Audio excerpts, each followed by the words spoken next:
Hi there, and welcome to my Soul Authority channel. I'm Lorraine Van Tool, transformational life coach, holistic psychologist, and meditation guide. I'm staking out the safe spiritual space in solidarity so we can hear our authentic voice over all the noise and realign ourselves with clear choice. This is at the heart of Soul Authority. If you felt burned out and low, join us in rekindling our inner fires and getting back in the flow.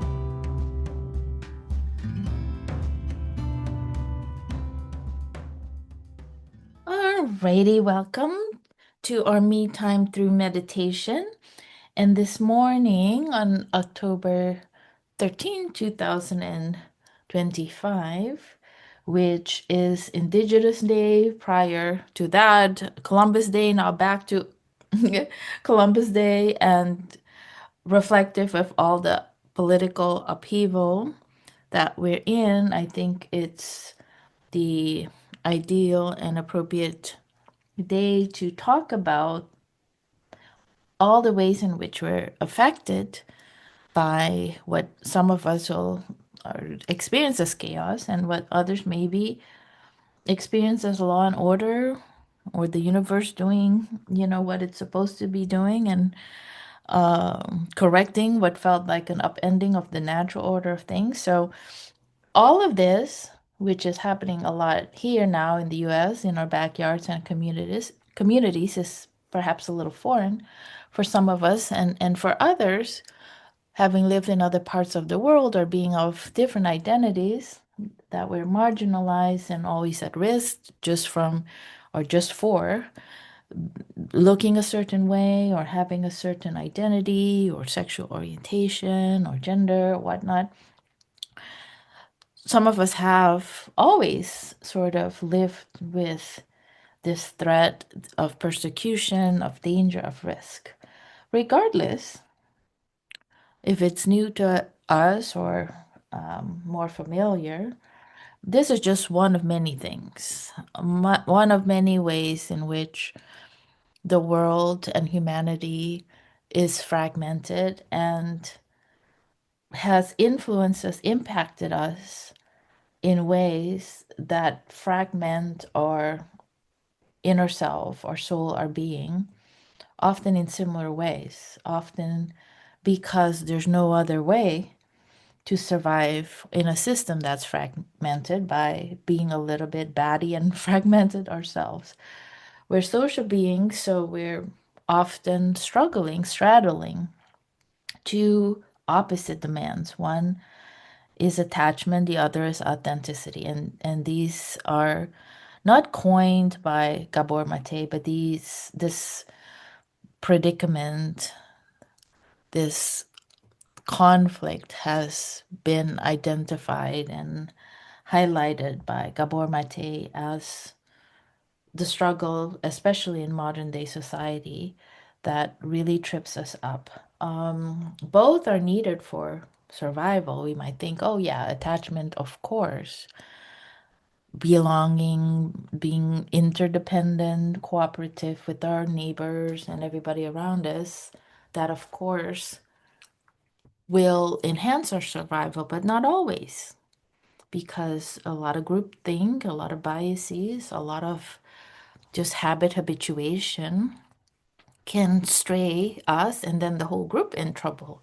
So we've always also depended on leaders, leaders who see the way out, leaders who are authentic or connected to a deeper truth and a mysterious truth, especially. So in the past, these leaders were all also often spiritual, shamanic, connected to the whole, connected to nature. And of course, in more recent years, we're talking hundreds, centuries, thousands of years, there's been all kinds of ways in which groups of humans have figured out how to abuse and exploit power, manipulate others, and enhance their own well being, survival over the rest of the group. So that's the predicament we're in. And I think the conflict that we experience, or I guess I'm just now going to hack and jump right into what I see as the solution. I see the solution as a firewall, an energetic boundary between our own well being and the external demands and what's happening, the dynamic whole that's constantly in flux. What is difficult, this this boundary is also constantly influenced by what's happening around us. It's kind of like a fever. I refer to it often as a fever or boundary, not just the external boundary, but also our immunity.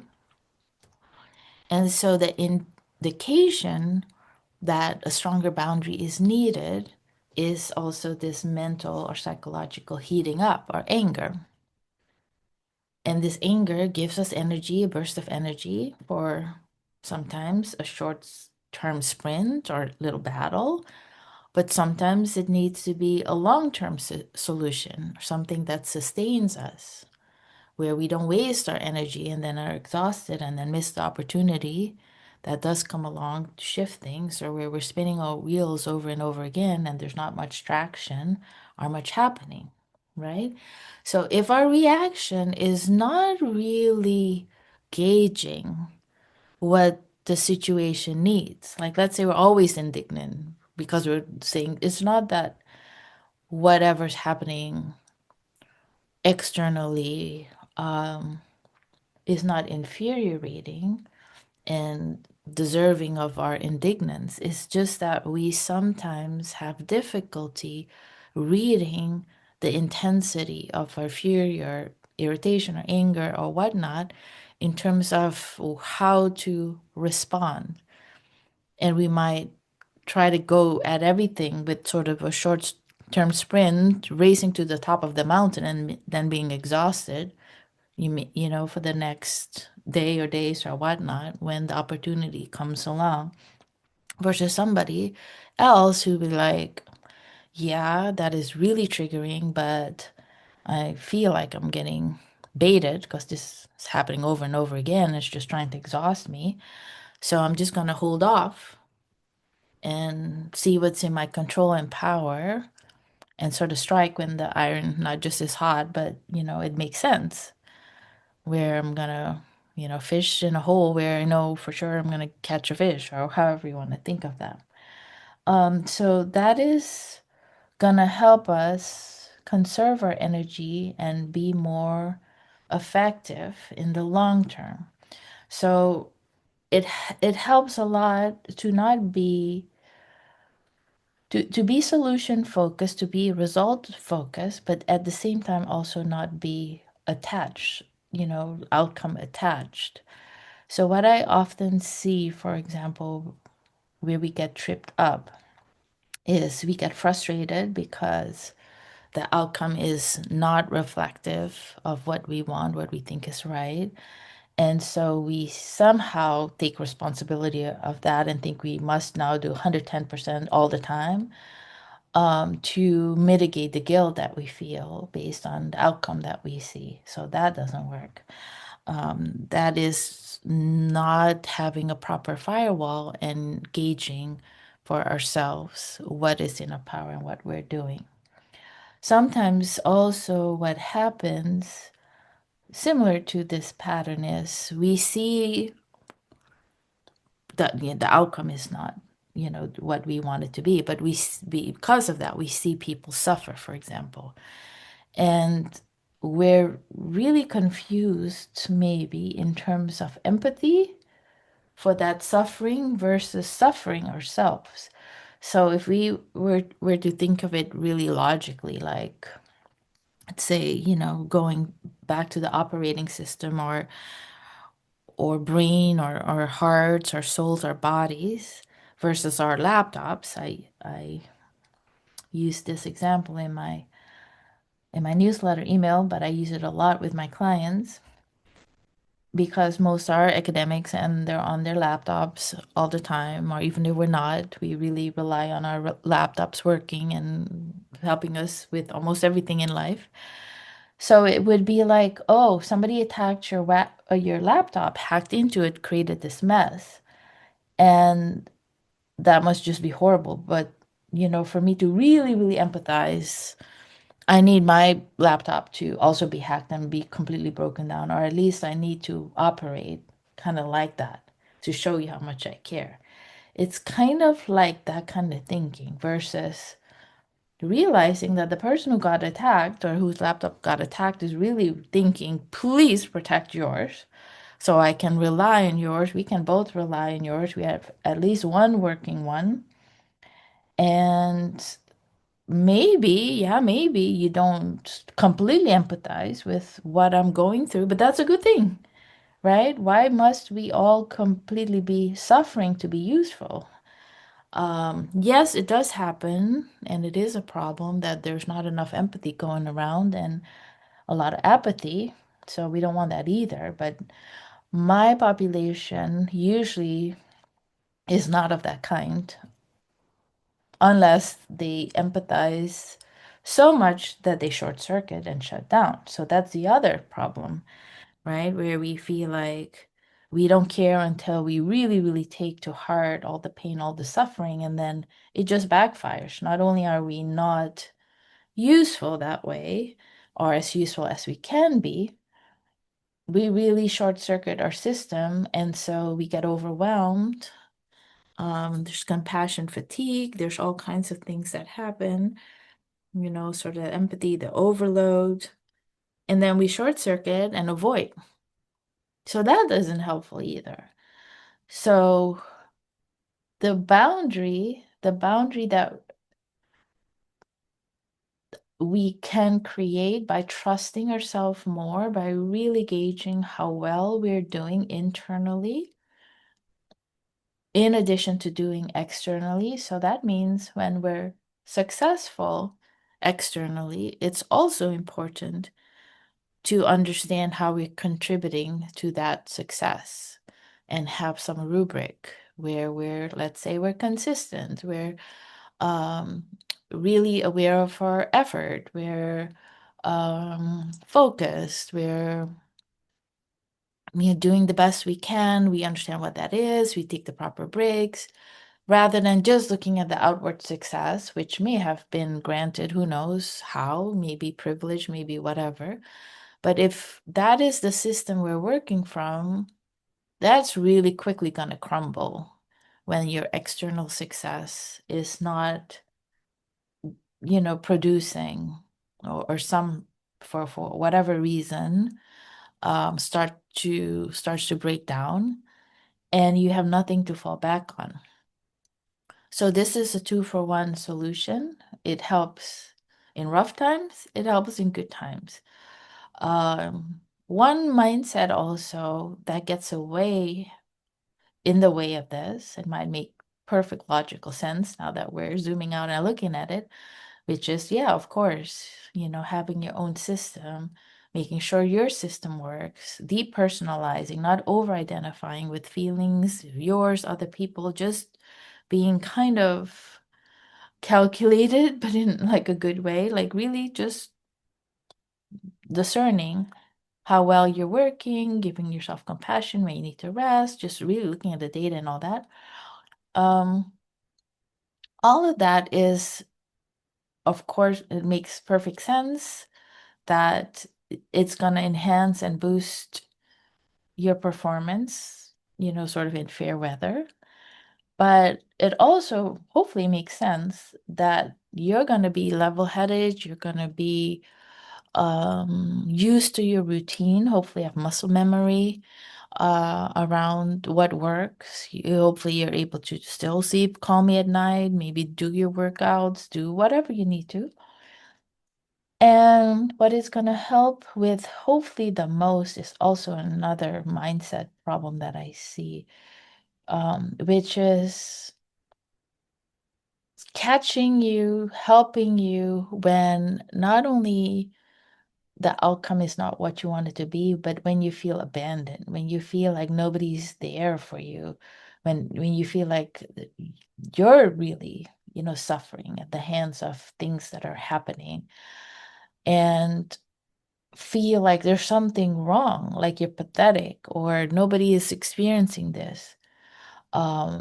Being by yourself, having to catch yourself, that's a very common obstacle that prevents you not only from doing what we are all capable of doing and can do, but it's just the idea is just like so aversive. The idea that, oh, I have to catch myself, that's wrong. It just triggers, instead of love and compassion and being held, like this self-loathing, this self-rejection, this like, what's wrong with me then? I shouldn't be doing that. And just think about it, like, people say sort of if you have a chain, it doesn't matter how strong the links are, it's really the weakest link where the chain snaps. So I see that a lot.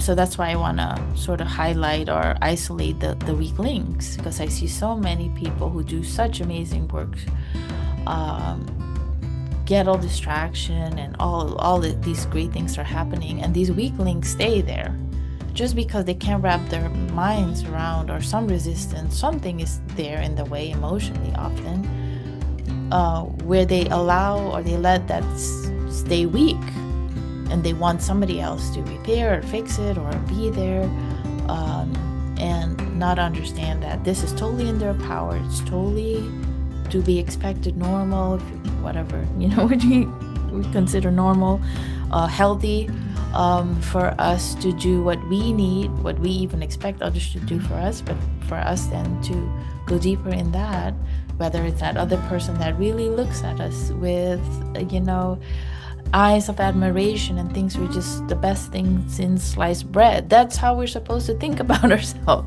right? Like this wonder, this baby, this newborn that we can easily do. Why do we think we're different? We're just like that. We're full of wonder, full of amazing abilities. And what's so shameful about admiring and making the best, of ourselves, and digging into our creativity, our resilience, from this pure or organic, or like organism would, right? We're just so, in nature, if you're just even thinking of all the things that grow so ferociously and are so resilient, that's all in us. It's our minds, our ego minds, that put the brakes on things and resist and obstruct and think we deserve it or think we deserve more and all of that, right?